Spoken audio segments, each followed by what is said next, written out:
Ladies and gentlemen, let's get ready to crumble! I'm Joshua Kemble, and welcome to Joshua Kemble's Livestream. I've been a freelance illustrator and graphic designer for over 20 years. I was an art director for 9 years. And when I'm not art directing and working on illustrations and graphic designs, I'm working on comic books and graphic novels, and that's usually what I do during my streams. And while conversations can go all over the place on this stream, from spicy and entertaining to goofy and silly, one thing stays consistent throughout every stream. I'll always be working on art. So pull up a chair, get your art supplies out, and get ready for an entertaining show that'll keep you company while you work on your own personal art projects. This is Joshua Kemble's Art Stream.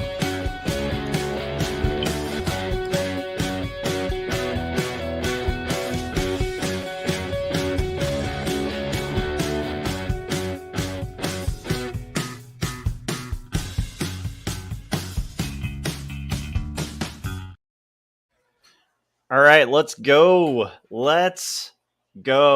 So, I'm going to be working for about an hour, about 1 hour, on a comic page for Not Death But Love, the Strange Supernatural Story of Elizabeth Barrett Browning. And then I would encourage you guys after that hour to head on over to Mr. Gary Hodges' YouTube channel, where he's going to be doing a stream.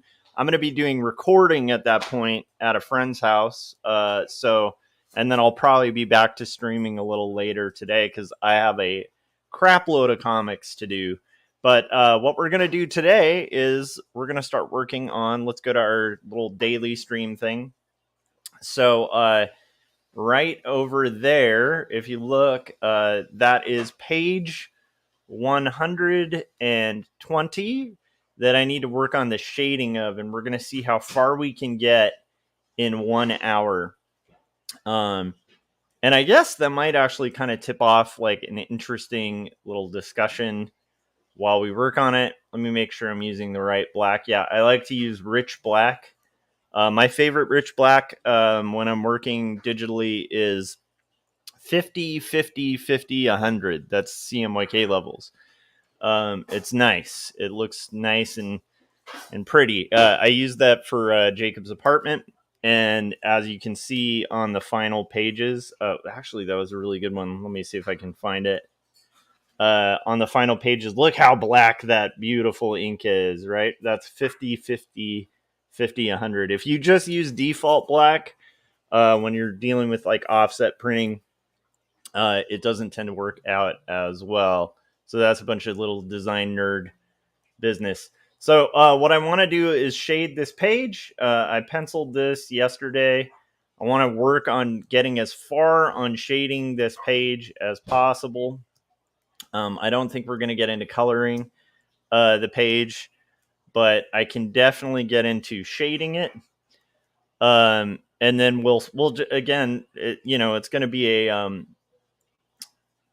a bit of a race to see how much I can get done in a good hour. Because again, like hour from now, I got a shower, which rhymes with hour, and then head on over to the recording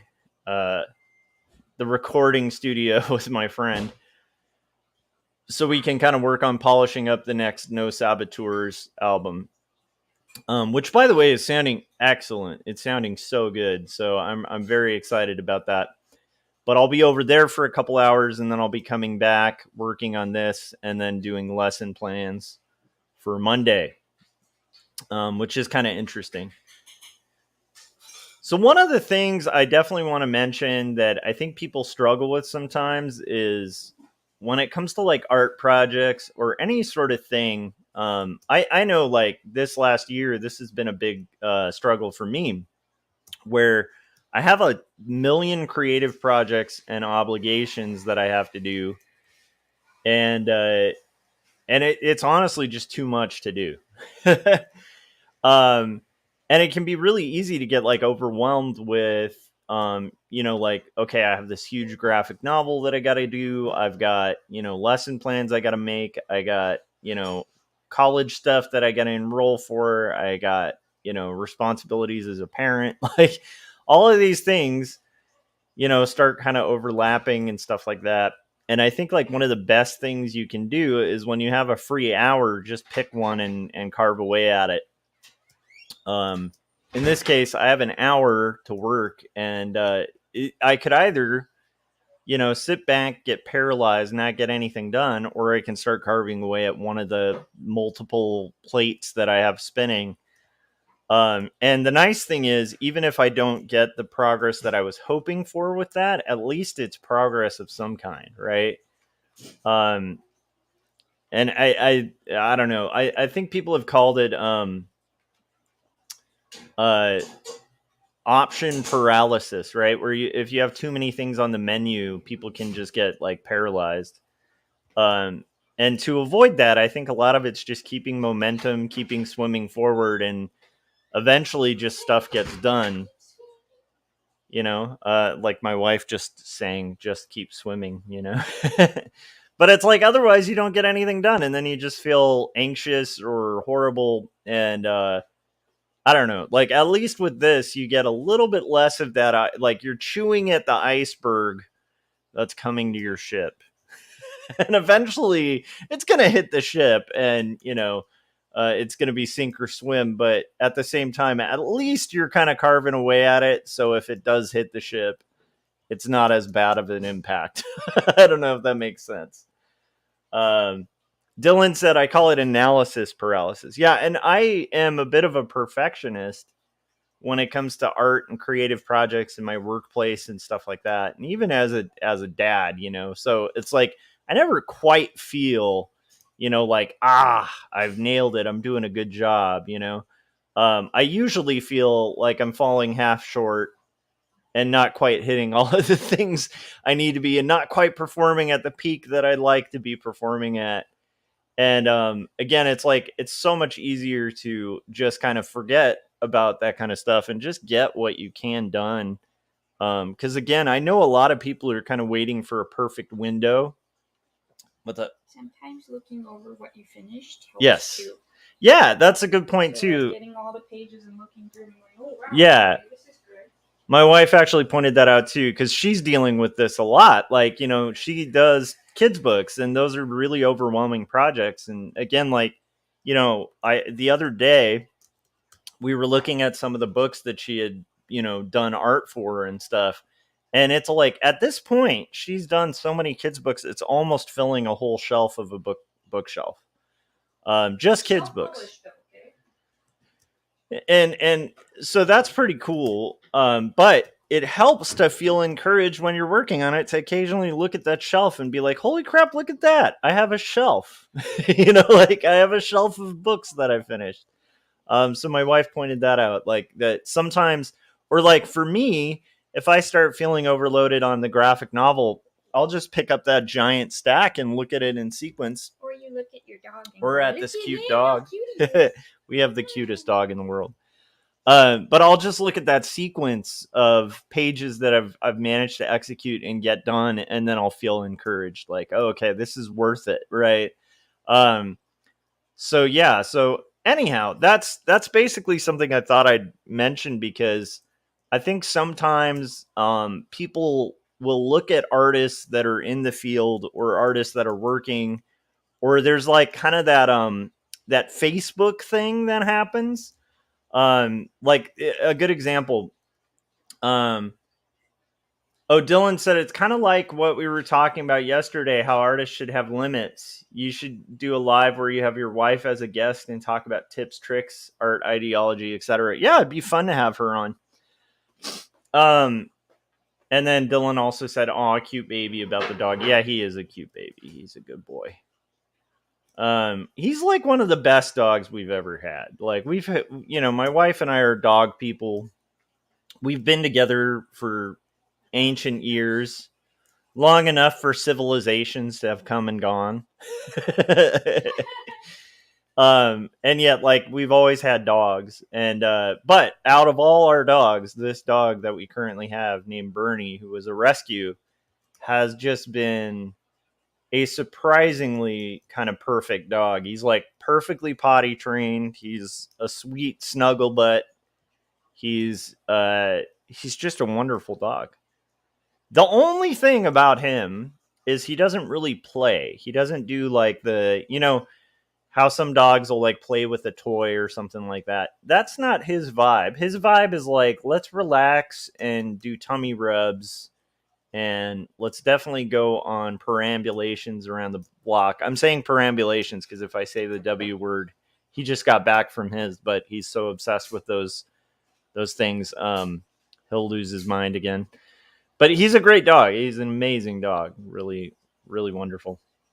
Anyhow, so yeah, like to me, this year, especially with, the career transition, right, where I was going from kind of working in the field for over a decade. And then before that, freelancing and working as a professional artist. So like really for about the last,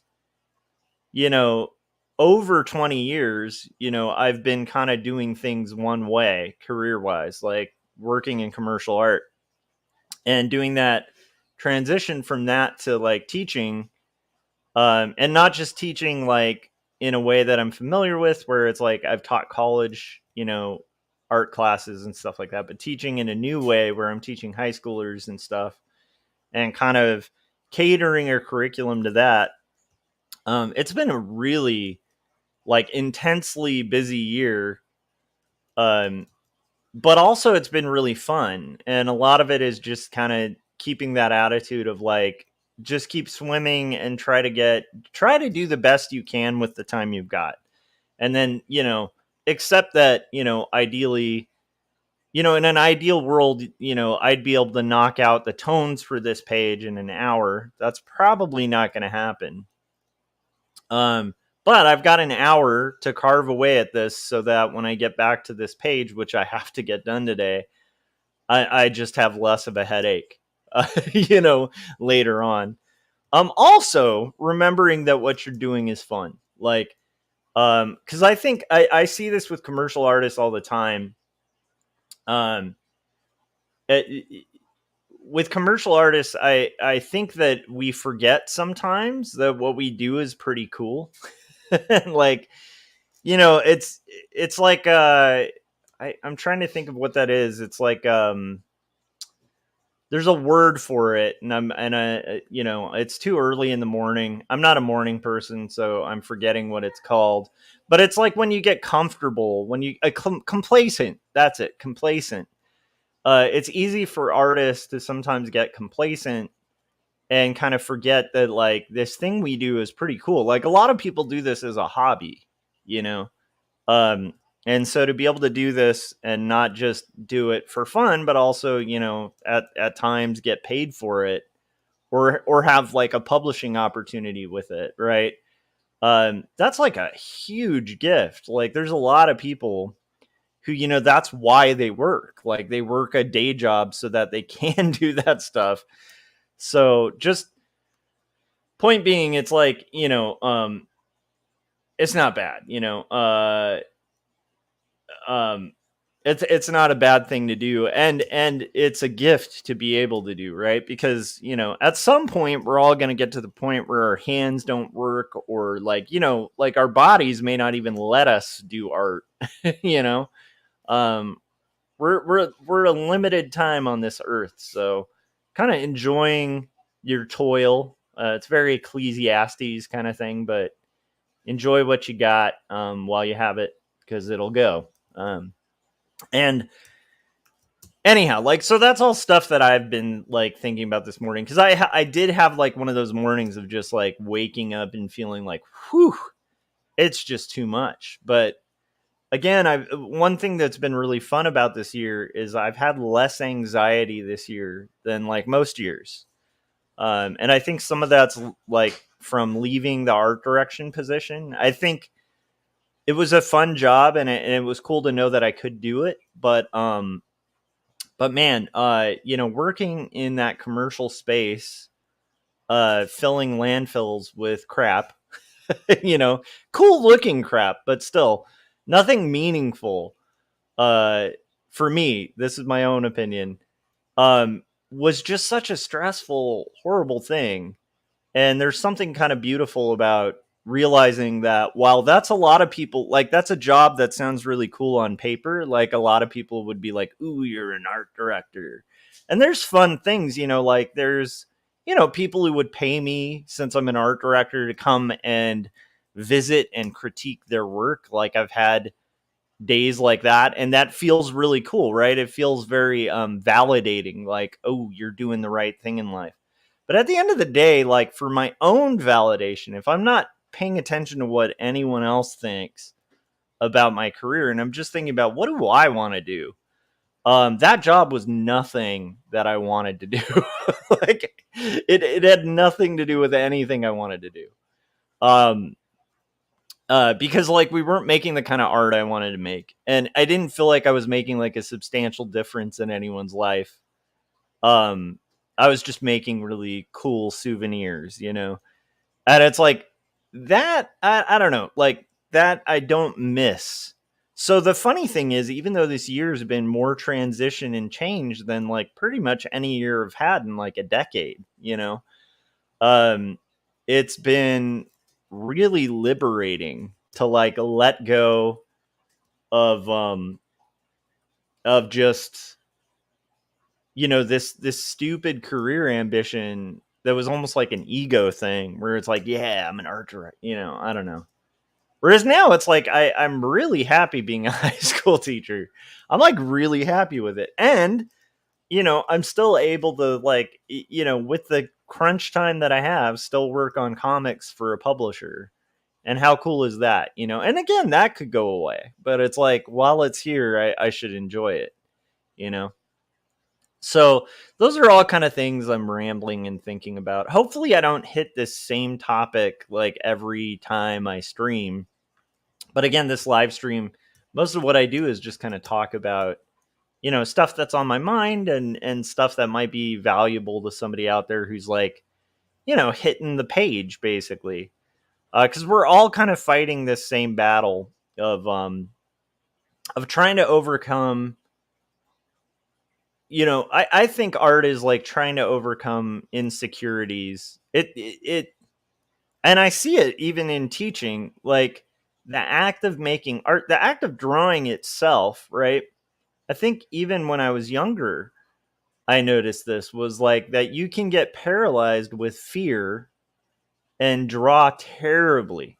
Like, and luckily I've been drawing long enough to like, I don't have that happen, really often at all, but it used to happen all the time, like the second I'd get to a blank page, I'd be like, oh my gosh, like, what if I screw up? What if, and I remember, I think one of the best teachers I had, and I've talked about him on stream before, was this guy, Yuji. He's an amazing teacher. If he's still teaching, I think he is at Cal State Long Beach. If you are in California and you are at Cal State Long Beach and you're in the art program there, take Yuji. You just will never regret it. You might regret it at first because it's a hard class. He's going to push you hard. A lot of us hated him for a bit, and not like hated him as a person, but just felt like totally stressed out in that class because he will push you to really learn how to draw and not just draw from some preconceived notion, but like how to accurately look at what you're seeing and translate it in such a like systematic and beautiful way. One of the best art teachers I've ever had, especially for traditional art.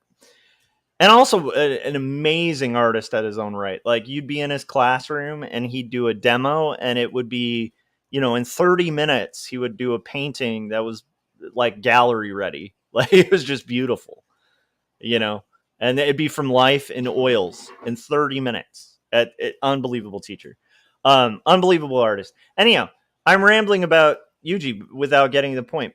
So he used to do this thing where if you were like painting in his life painting class and you were getting too tense or afraid, And you can tell, like, when you're teaching, like, you can look at like an artist who's just being like too precious. Like, it's like it's like if you're watching an oil painting student and they pull out the fan brush and they're blending more than they're painting. You're like, yeah, you're being way too fragile with that. You got to just, So anyhow, he would go around the classroom and just be like, be bold, be bold. Don't have fear, be bold. Art is bold. Like, art is an activity of just being bold and facing the thing. Face the canvas, face the thing you're trying to draw. Don't listen to the voice in your head that's like, oh, I can't draw this. Because guess what? If you tell yourself that, you can't draw it. Yeah, we have that. So my class actually printed those shirts of Yuji. One of our classmates had access to the screen printing lab and made us all be bold Yuji shirts. Yeah. He looks like this. Yeah, he was amazing. And it's him saying be bold. But amazing man. And like, the point of what he was doing was great because and he'd go around the classroom and be like, be bold. Like if you were too tensed up and you'd like mess up and like splat on your canvas, like, but it was a good lesson in, life is just too short to be frozen by fear as an artist. Like, the activity of making art, you know what? It's very similar to any human endeavor where you're trying to do something great. Good example. I watched the Dodgers the other day, and this is so weird to me because, again, I've never been a sports guy, but I watched I've been watching baseball this season, which has been a great season to get into baseball, and I'm watching the World Series, where it's like every movement is on the line for these athletes, and this is like something that most of these athletes, like on the Dodgers and the Yankees or whatever, they've worked towards this like their whole life. Like, they're not in it just for money, because if they were, they'd play a season and retire. I mean, I think Ohtani got paid it's like $500 or $600 million to sign with the Dodgers. He could literally cash out a year in and be like, all right, I'm good. So most of these guys are not doing it just for the money. Obviously, the money is a big deal, but there's something beyond that. So you see them in like the World Series. These are athletes they have trained and they've spent every day of their life. And this is the biggest thing you can do in that thing, right? And if they get frozen by fear, it's done. It's over, right? You know what I mean? Like, they're not going to achieve what they're trying to achieve. And if they don't get frozen by fear, there's still a good shot that they're going to, screw up, or like that, like there's a lot of luck to what they're doing too, where it's like, the wind might blow a different way and you do a perfect hit. It couldn't have been done any better. And the wind just wasn't going to carry that ball, like there's so much, or injuries, right? Where it's like, you just, your body isn't perfect. So it's going to fail. And like, then suddenly you have an injured player and it wasn't anything they did wrong. It's just the nature of the thing, the nature of the game. Anyhow, my point is, I found it really inspiring watching that. And seeing parallels to art, right? Where it's like, when you're in the game, you can't afford doubt or fear. Like, you have to kind of face it head on and just be like, I'm going to do my best and use the time that's given to me. And if I fail, it's a better, I say this to my students too. It's better to have a spectacular fail than like a non-try. You know what I mean? I'd rather see a piece of art that somebody like took a serious crack at and just utterly failed, like spectacularly failed. That's better. It's still a spectacular failure is still better than some douchebag who's like claiming they're an artist and they have a great idea. They have they have their great novel, their great American novel, and they just sit around with it because they're paralyzed by fear. It's like, no. We're the people that we can't afford to be paralyzed by fear. So anyhow, that's me rambling. But we got Gary joining us. Gary, when is your stream? I think it's in like 30 minutes, right? I know I have about 30 minutes left. So probably for this stream, maybe I'll be able to finish. Maybe we'll be able to get this panel toned. Yeah, so in 30 minutes, though, you guys should all join Gary, Mr. Hodges of Dinosaurs versus Marsbots fame. I even have my Dinosaurs versus Marsbots mug, which is amazing. I'm telling you, coffee tastes better in this mug. But anyhow, yeah, so that's something I've been thinking about is like what has been different about this year as opposed to other years in my life where there's been massive change or transitions. Because I'm old, so one of the things that I guess is sad and also great about getting older is you go through different evolutions in your life and you realize like you can survive those things. Like you go through some pretty hard things. Pretty much anybody you meet who's like over 30 is gonna have gone through some stuff, right? And if you're meeting them and you're talking to them, that means they somehow survived it, whatever it was.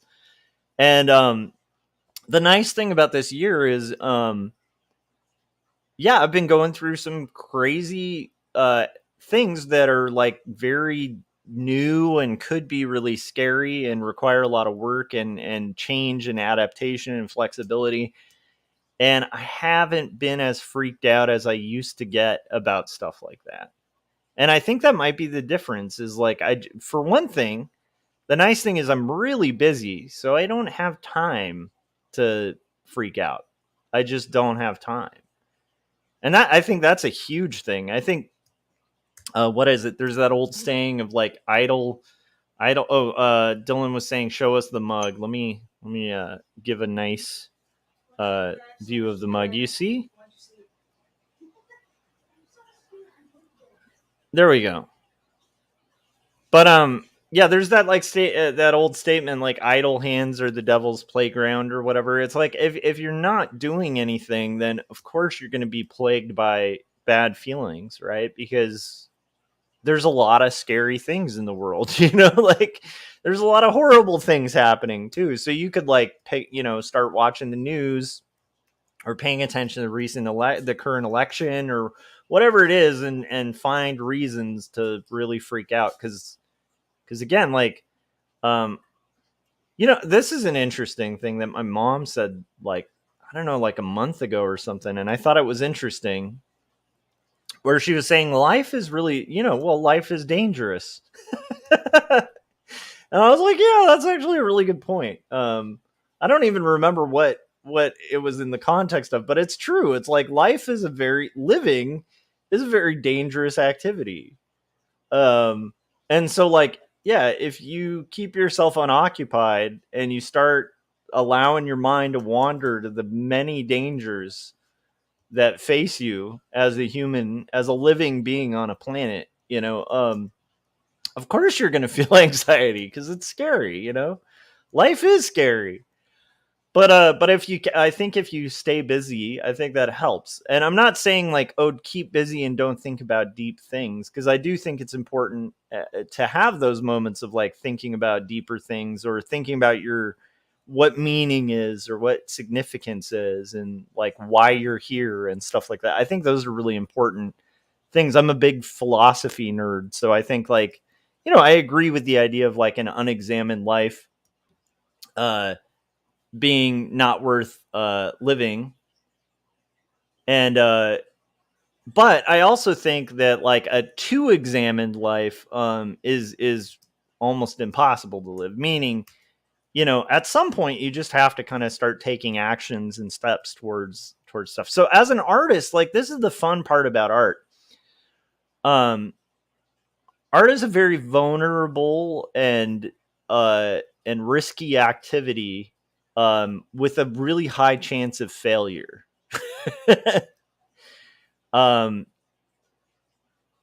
And a really high chance of, even if you succeed, that success going unnoticed, right? So to do art, you really have to. It's kind of an act of faith. I think. To be an artist, you have to kind of take acts of faith, like acts of faith um, that good art is worth it, that it's worth making. And why is that? You have to. That's where the philosophical stuff is important, right? But the point being, like, in order to do it, you have to have some kind of faith that, like, that it's gonna do something, that it's important, that somehow it's you have to have faith in the idea that you can do it. Because again, like, we've all had moments like that where if you're drawing and you feel really confident, you draw really well. Like, generally, you'll even see this in commercial art quite often, where people will have really on days where they're just on fire, like they're making a million designs a day. They seem unstoppable.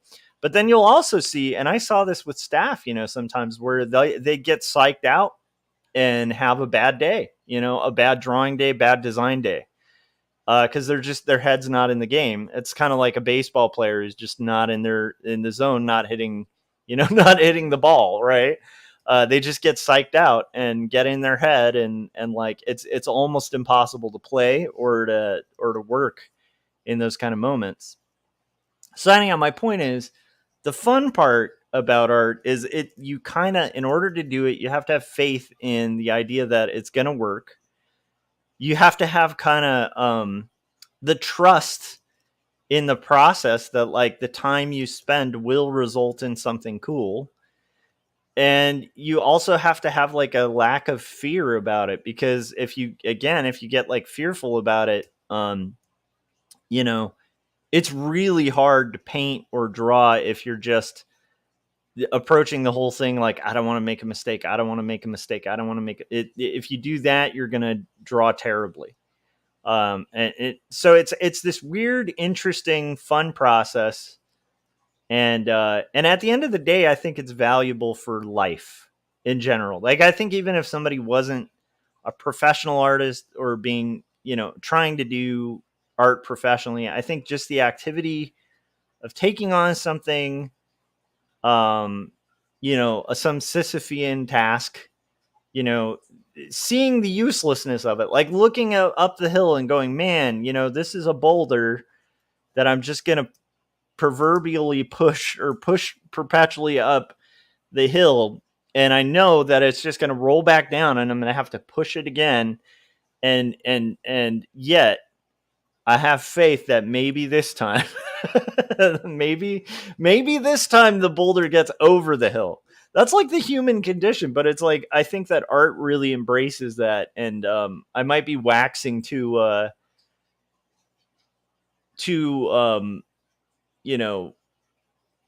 armchair philosophy on this, but I guess my point is, I think that art is really healthy for that, because you really do have to confront fear and have faith in something about the process, right? Or just enjoy it too and be like, okay, this is the boulder that I have chosen to push up the hill, and I am going to have fun doing it because I chose it.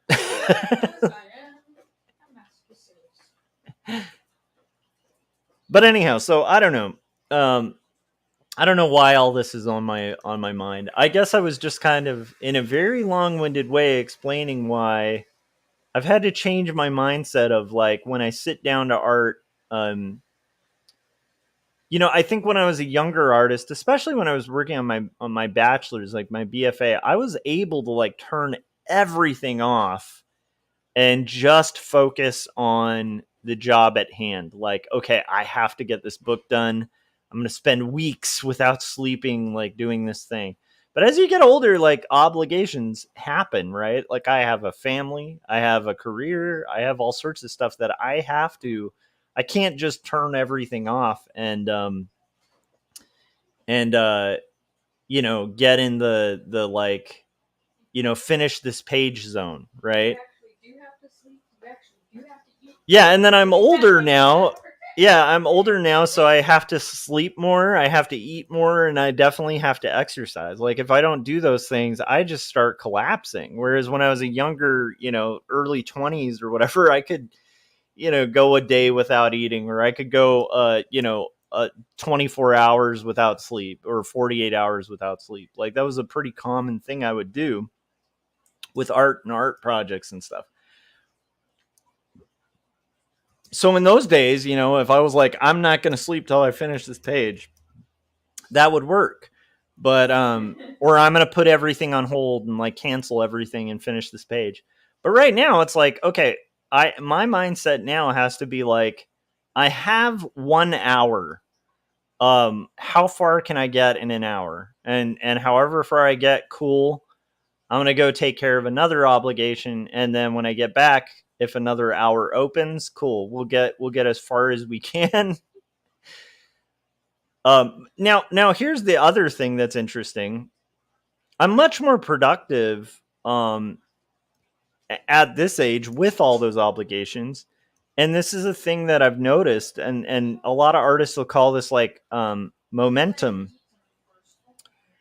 But the thing is, when you stay busy working on things that you want to get done, weirdly enough, like it feels less like you're getting stuff done, but you end up achieving more than I think.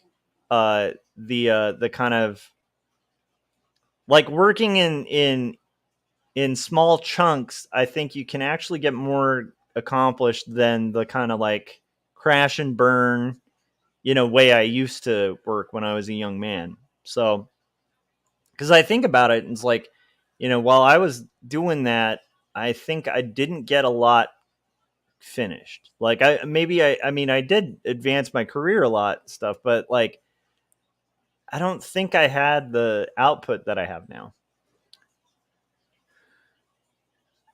But again, like there's just this weird act of faith we have to do as artists and stuff.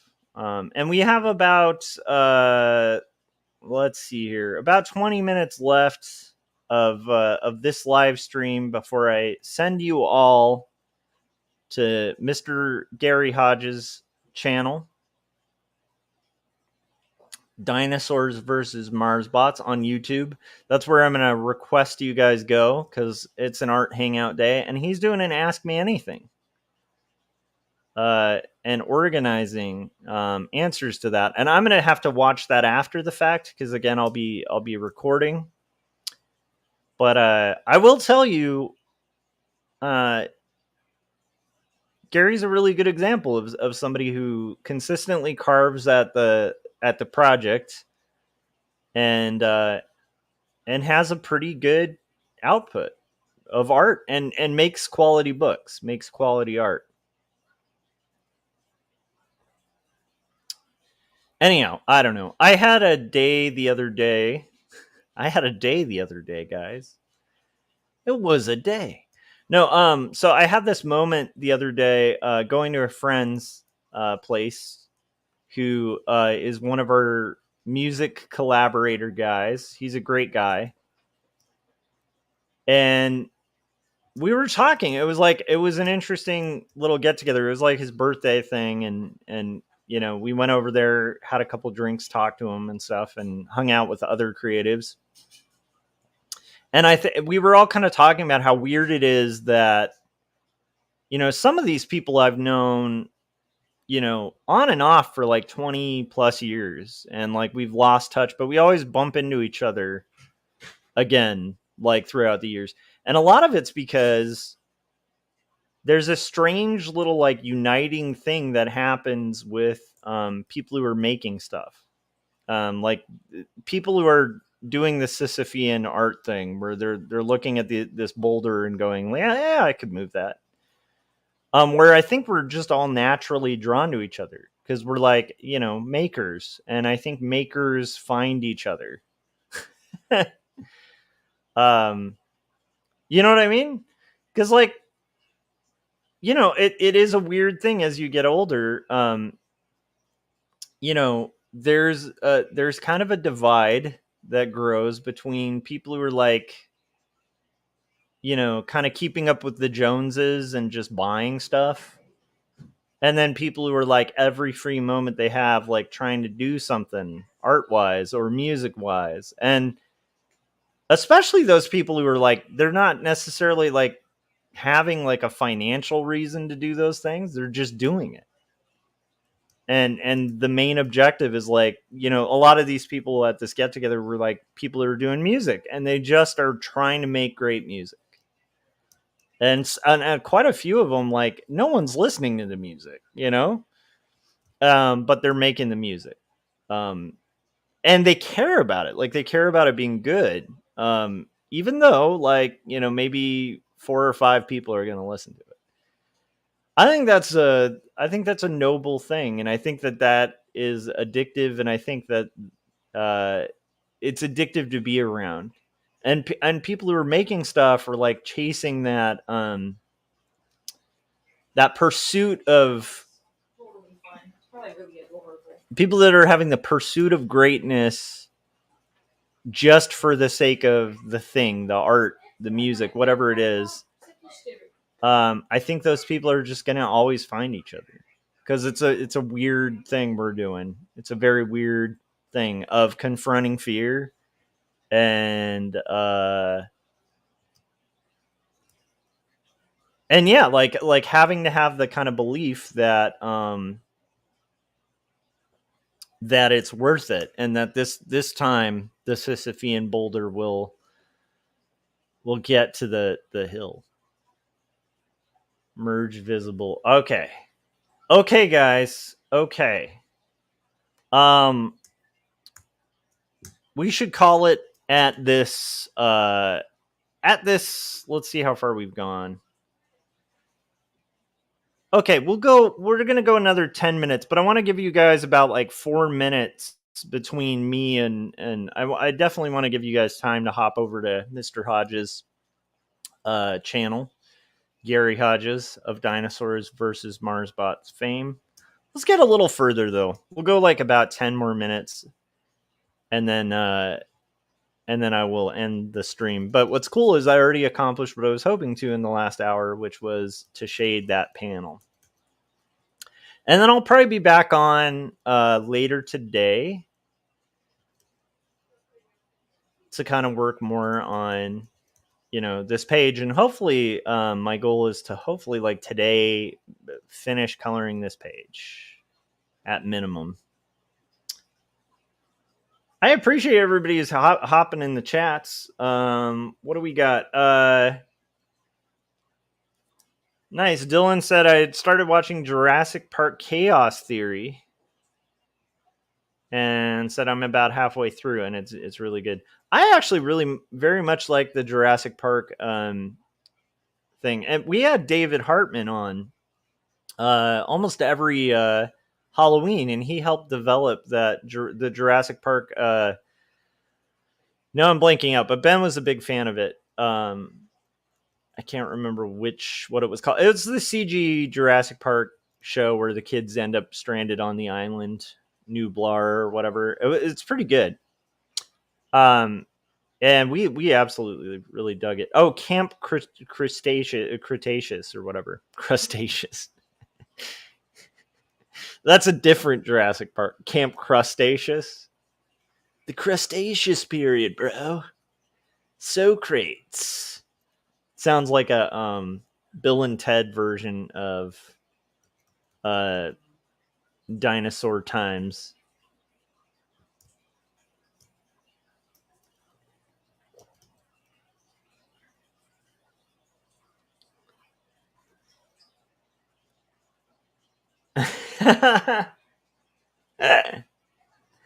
Cowboy new Russian novel, Oligarchs versus Cosbots. Nice.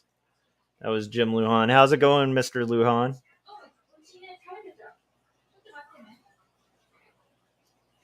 Jim just wrapped his I think his best project yet. That's pretty amazing. Which is the Full Fungus. I will say this, Jim, you need to do a short that's called The Full Fun Guy, but it's like fun guy, like a fun person. And it's just a dude being like, hey, I'm a fun guy. And it's like, that was it. It's just a that's your sequel.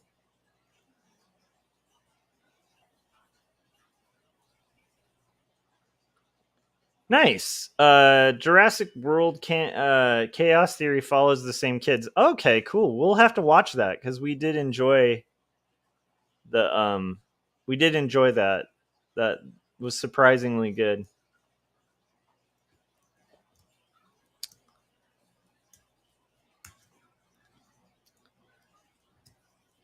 Now, I don't know if you guys know this, but like when I was in 6th grade, Jurassic Park had not come out, but I picked up the book Jurassic Park because I was a nerd and I'd go to like bookstores like Read More and the other bookstores that don't exist anymore. There's a bookstore called Read More that I'd go to a lot. Part of why I liked going to Read More was they had a comic rack. So they would sell comic books. None of them sold graphic novels like they do now, but it was pretty cool. And anyhow, so I picked up Jurassic Park, the book, and read it, and I was all geeked out about it and was trying to tell my friends about it and stuff, and all of them thought I was a complete nerd. And then the movie came out. But I will say, before that, I went on like this Crichton bender when I was like in 6th grade, where I read like every book that Michael Crichton had written. I was like obsessed with Michael Crichton for a long time because of Jurassic Park. I just thought it was such a cool book. So then I read like The Terminal Man and like there's even like a weird, I'm trying to remember, I think there's a book called Travels that was like, I probably shouldn't have been reading that book in 5th grade, 6th grade, that kind of era. Because it was like all about Michael Crichton like traveling the world and doing various drugs. And I was like, at the time, just kind of like, yeah, it's another Crichton book. But I remember that being, but yeah, there were like a whole bunch of interesting, yeah. And I remember watching, I rented a bunch of movies that had been made from his books. So there was one called The Andromeda Strain that was made in the 70s after I read Andromeda Strain and stuff. I was really a big Michael Crichton fan as a kid.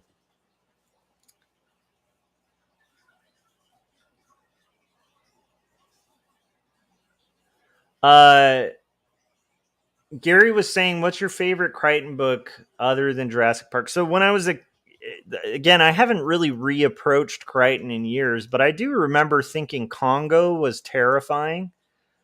And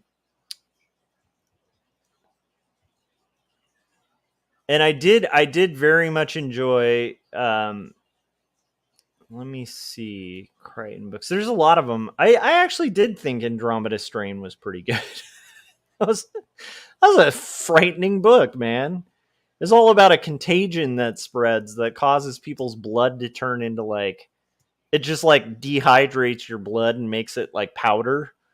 That's a scary one.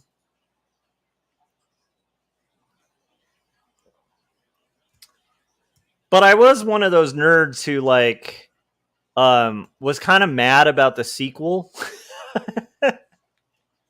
when I was a kid.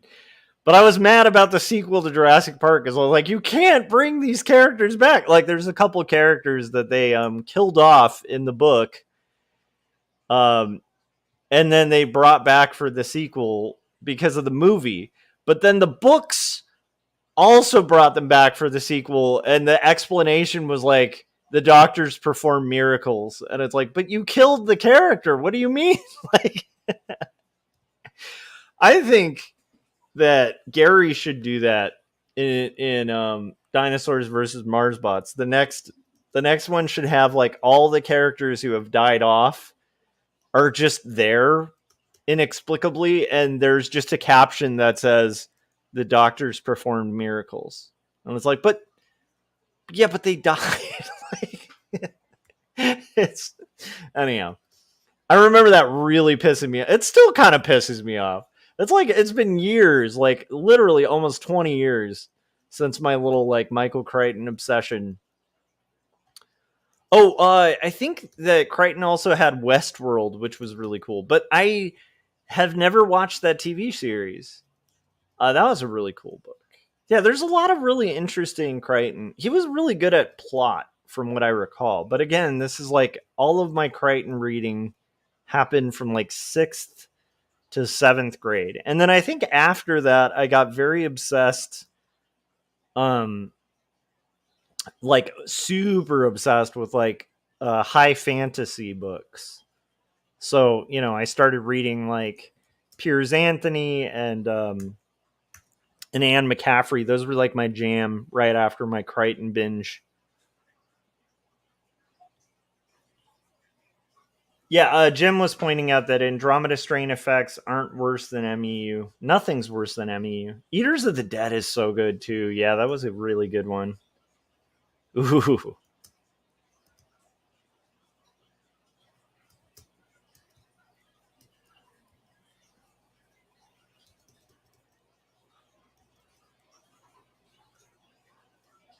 But I'd love to like reapproach those books because I wonder if they're as good as I remember them. Because like again, you know, I was reading them when I was pretty young, so I'd be curious to see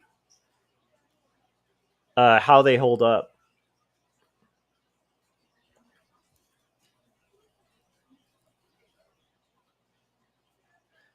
This is one thing I very much appreciate about the family I kind of grew up in. You know, my mom and dad were pretty intelligent, you know, educated people who loved books. We had books all over the house, you know. But I love the fact that, you know, even though my mom was like an English major and read all the classics and stuff like that, and my dad had like a billion too many degrees. They were never pretentious about it. They were never pretentious about the art they liked to consume. You know, my mom would like the American classics, and then she'd be reading, you know, like trashy mystery novels. You know, like, and it's like just kind of a love for the medium, whether it's, you know, and I think that informed a little bit of like that might have had something to do with why I, you know, was cool with comics and stuff too. What's a book that made me cry? Okay, well, as a young me, when I went in my high fantasy phase, uh I was, of course I picked up Lord of the Rings, you know. The Hobbit and then Lord of the Rings. But I remember because I would read it, you know, at school, and I was at the cafeteria in junior high.